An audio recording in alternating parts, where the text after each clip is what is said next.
how hopeful are you for not only the future of America, but a future where countries can be more cooperative with each other? Since the Americans had become the most powerful country, if they didn't help promote some degree of international order, it wouldn't be produced at all. A large part of this situation that we've ended up in is due to Western hypocrisy. And I think that defeat is not good for Ukraine, it's not good for Europe, it's not good for NATO. If you look at history, you'll see that we have come through worse periods. After all, in the 1930s, Franklin Roosevelt thought we might be at the death knell of democracy in America. This is Critical Edge. Today we're here with Joseph Nye. He's a renowned American political science, famous for much theoretical work, which we'll be getting into, but he's also served for the Clinton administration in international security, as well as many other commendable things during his career. Joseph, thank you for coming on and for having a chat with us today. It's my pleasure. So the first question we like to ask all of our guests, sort of to get an insight into the way their brain works before we talk about exactly what they think, is when was the last time you changed your mind in a significant way? Oh, I may change it several times, but maybe the last time politically was about Biden. I had higher expectations for him, and I think he ended poorly. So that's something of a mind change. What specifically about the ending there did you think was poor? Well, I thought the pardoning of his family basically it allowed Trump to say that what Trump was doing was normal. I thought Biden should have upheld standards on that. And I also think before that, his deciding not to step down as he had originally suggested he would after first term, I think was a serious mistake. I mean, on the topic of Trump, he's just been elected. Well, rather than elected, he's just taken office in America. And this episode will be coming out about 2 weeks from when we're recording this now. So it'll still be quite timely. I was wondering what you think about, or what you've thought about his first few days in office. Well, I don't agree with Trump politically, but if one simply looks at his skill as a manipulator of communications and audience attention, he's done quite a good job. I think the content of many of the executive orders that he has released in a blizzard, the content of some of them is absolutely dreadful. For example, taking away birthright citizenship, which is clearly written in the Constitution. And there's several others where he has gone against law. But by essentially swapping the system with his information, he's been able to totally dominate the agenda. Makes it difficult then for opponents to organize to defeat any particular aspect of his blitzkrieg. So one can dislike the content of what he's doing, but also say that he's extremely skillful at doing it. After all, he did come up on reality television, where the trick is to make sure that if you say something outrageous, before you can be corrected, go on to the next outrageous thing, and or leave your opponents back trying to unscramble the previous outrageous thing while you go to a third. Trump is extremely good at this. Yeah. I read that in your latest book, A Life in the American Century, in your chapter on Trump and Biden. And it seems to me a lot of your grievances, not solely, but partly have to do with Trump's style and his form of communication, and his, let's say, the way he grabs attention to push his own agenda? Well, one has to, as a political analyst, one has to distinguish style from substance. You can admire his ability to manipulate the system of communication without admiring the ethics of it, either in content or in style. After all, if you look back historically, Adolf Hitler was brilliant at manipulating the new media of radio and movies, but that doesn't mean he was a good man. I don't suppose there's any kind of truth there in the comparison between Hitler and Trump. I think some people would take, well, I would at least take some pushback. I would give some pushback to that. I don't know if that's just an analogy or... I was not making the analogy of Trump and Hitler. What I was trying to make was a broader analytical point that when one does an analysis, one can distinguish the nature of the skill in using communications from the moral justification of it. I don't think Trump is like Hitler, but I think that both of these men are brilliant at manipulating communications, just like Franklin Roosevelt was brilliant at mastering radio in the United States, which was a new medium at the time. Yeah, absolutely. And I obviously don't mean to say that that was the kind of point you're making. I think it's interesting when it comes to comparing, let's say, historical figures with current figures, that those waters are also treaded quite carefully. Let's say, I don't know if you must have seen Musk's recent salute while giving a speech. I think maybe first of all, it might be interesting to hear your thoughts of that before we can kind of break that down. Well, I don't know how to interpret it. I've seen a couple of pictures and some things that are quoted from social media, but I can't give you a judgment call on that. I don't know what it meant.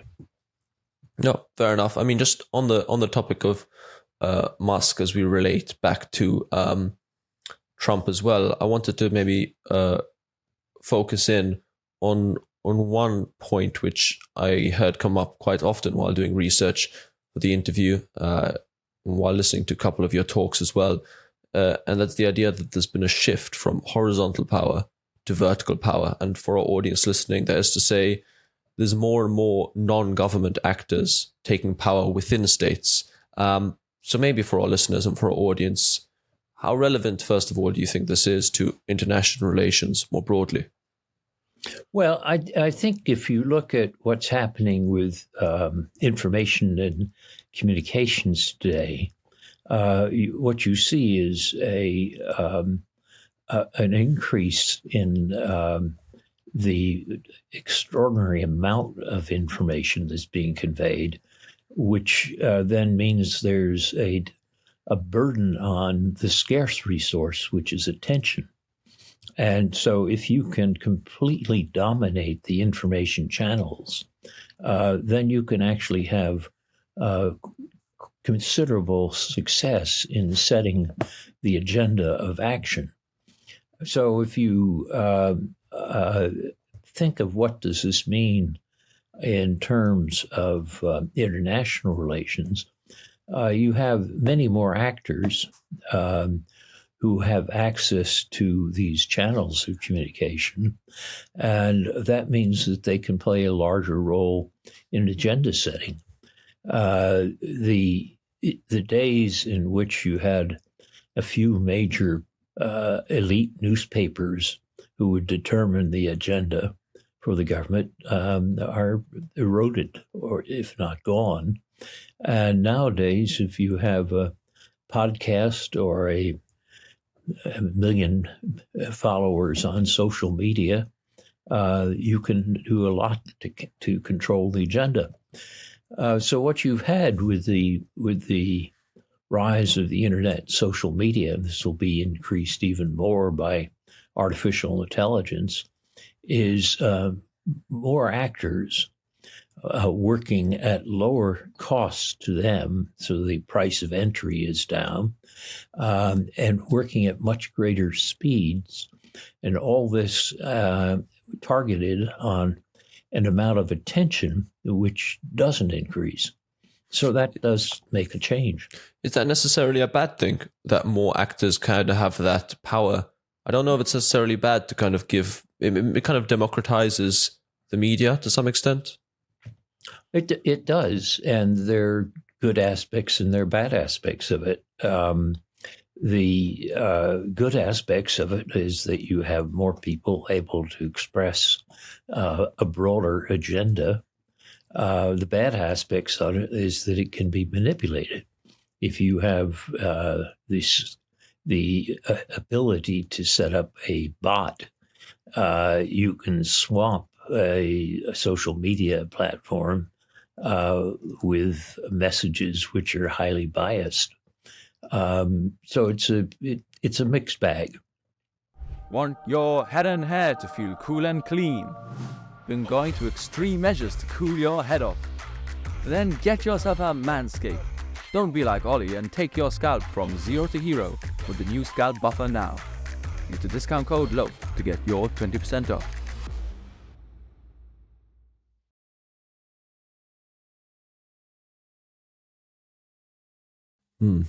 Yeah, just on that point, I was wondering what you thought about Trump and his relationship with X, especially now that Elon Musk kind of owns X, formerly known as Twitter. I think without social media and the internet, it's hard to see that Trump would have been elected. But that goes back to my point that whether you like it or not, you have to admire his skill. Yeah, absolutely.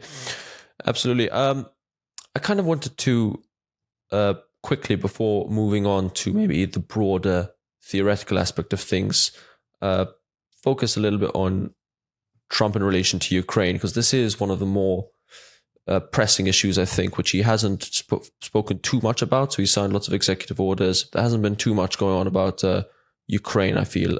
How likely do you think it is that Trump now purposefully weakens Ukraine's position economically or through some form of soft power in order to reach a ceasefire on his terms, maybe on Russia's terms as well?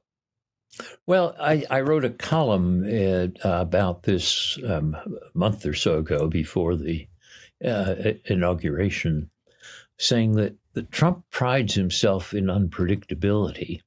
So we really don't know what he's going to do.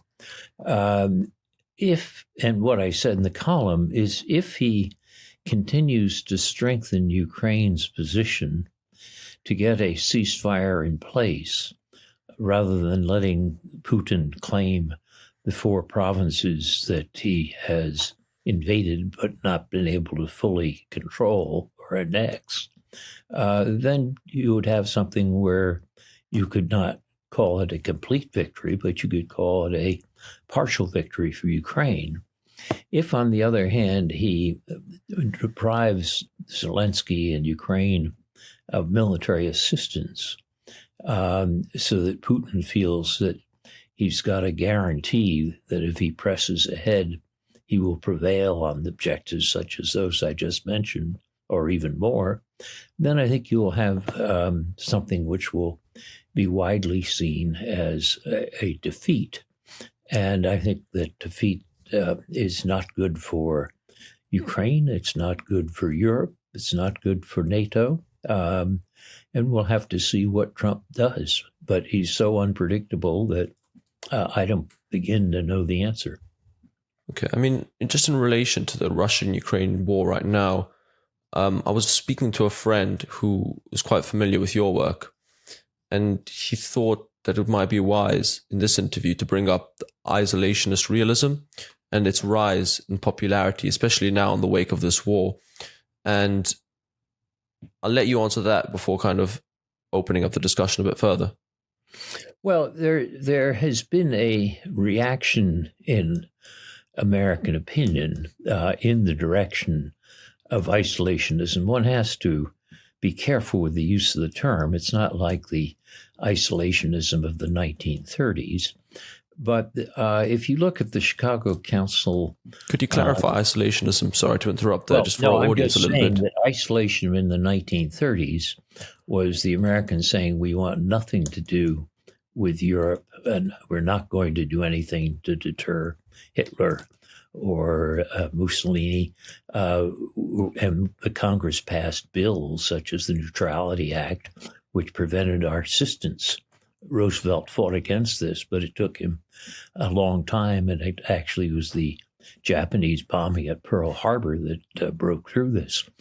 But the point is, there is a strong strand in American opinion, which is measured by the council, the Chicago Council, which shows that about a quarter of the American people have said consistently that we should have a foreign policy which minded our own business, so to speak. And then there have been something like, anywhere between 60 and 7% who said we have to take a leading position.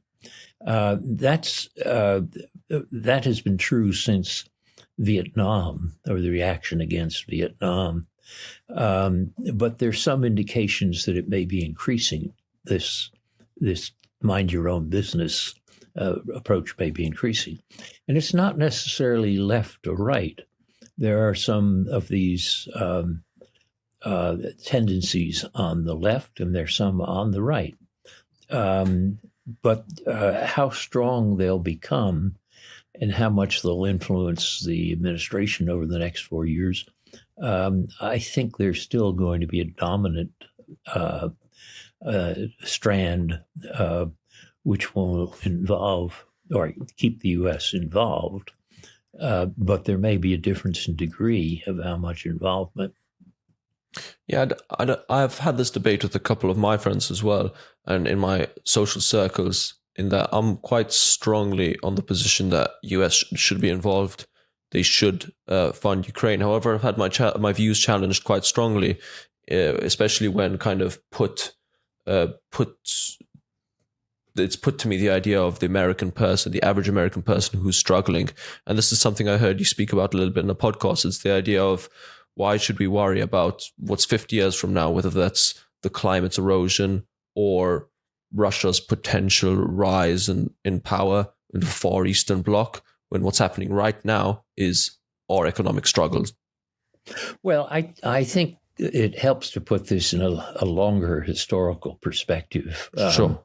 I titled my memoir, A Life in the American Century, because in 1941, the term the American century, which was coined by the publisher Henry Luce, was to argue that since the Americans had become the most powerful country, if they didn't help promote some degree of international order, it wouldn't be produced at all. And I think that even though the American century today is very different from what it was in 1945 when the U.S. had half of world product, the U.S. still remains the strongest power. Since 1970, it's been about 25% of the world economy, and that's where it stands today. And it's interesting if you look at the rise of China's share of the world economy, it's come primarily at the expense of Japan and Europe, not the United States. So that means that if you're going to think about a provision of international order, the U.S. are still the largest country, and you get back to this question of free riding, which is if the largest participant doesn't take the lead, others are not going to. And then the question is whether in that chaotic situation, not only the world, whether it's better off, but is the largest participant better off? And I think it's better to produce that degree of order, even though sometimes it's self-serving and may have aspects of hypocrisy. The alternative of let's say chaotic order is, or it's almost an oxymoron there, but a chaotic situation is going to be worse for everyone. As this interview does come to a close with about 5 minutes left, I want to maybe think about you and your specific role in American history. In the last few decades, you've been quite involved.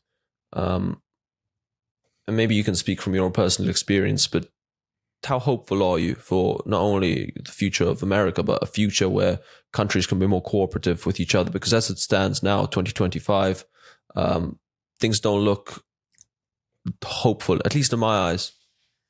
Well, I conclude my memoir with a phrase that have a faint ray of guarded optimism.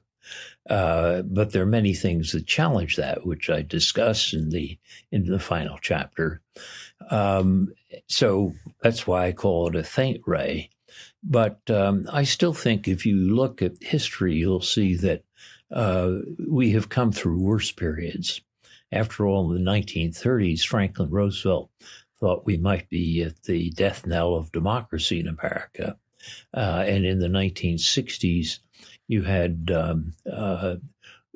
cities in flames and bombs going off. I had a bomb that went off in my building at Harvard. And we overcame that. I think the period we're going through right now is another trough, but I think that there's a resilience in the culture which suggests that we'll get through it. But as I said, it's guarded optimism. It's not full optimism. I feel like there is a feeling among many that a large part of this situation that we've ended up in is due to Western hypocrisy. And I don't know how much you'd agree, but even stretching back to Iraq, it is the saving of democracy is done through the killing of hundreds and thousands of people, right? The current war in Ukraine, many people would argue, is the cause of NATO expansionism, the exact sort of thing that NATO kind of accuses Russia of, is expanding. So while these are not direct comparisons, I think a lot of people, especially now with the war in Gaza, feel that the West pushes certain ideas and ideals, but doesn't hold them themselves. Well, I think there's always hypocrisy in international relations. Reconciling state interests with an ideal international order is bound to produce accusations of hypocrisy. But I think the argument that Putin's invasion of Ukraine was caused by NATO expansion it's a popular meme, but just simply not true.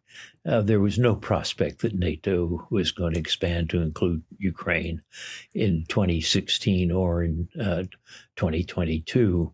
And if you read what Putin wrote in 2021 about denying that Ukraine was a real nation and arguing that it was part of Russia, that tells you a lot more about why he invaded than the pretext that he used. On the Middle East, I think there is a lot of hypocrisy. I think that, what you have is a brutal assault by Hamas against Israel, where they killed a great many Israeli citizens. And then you have the Israelis responding in what might be a just war, but they don't observe the principles of just war, which is discrimination and of minimizing the civilian casualties. And in that sense, even though you can say that the cause of the Israeli response was just, responding to the Hamas attack, the methods which they used did not adhere to what we would call a just war principle. So there is hypocrisy there.